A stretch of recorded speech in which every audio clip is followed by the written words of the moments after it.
अब बेटी को तो हमने खूब पढ़ाया, लेकिन ससुराल में जाकर सास ने उसका क्या हाल किया, आइए सुनते हैं। ऐसा चक्कर चलाया मेरी सास ने, ऐसा चक्कर चलाया मेरी सास ने, मेरी एमए की डिग्री धरी रह गई, मेरी एमए की डिग्री धरी रह गई। ऐसा चक्कर चलाया मेरी सास ने, मेरी एमए की डिग्री धरी रह गई, मेरी एमए की डिग्री धरी रह गई।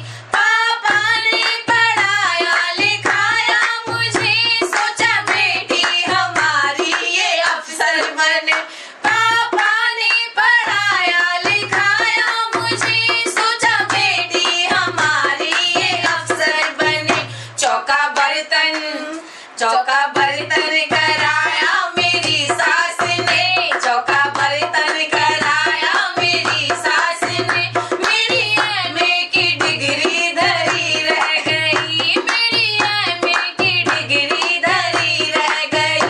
ऐसा चक्कर चलाया मेरी सास ने, ऐसा चक्कर चलाया मेरी सास ने, मेरी एमए की डिग्री धरी रह गई, मेरी एमए की डिग्री धरी रह गई।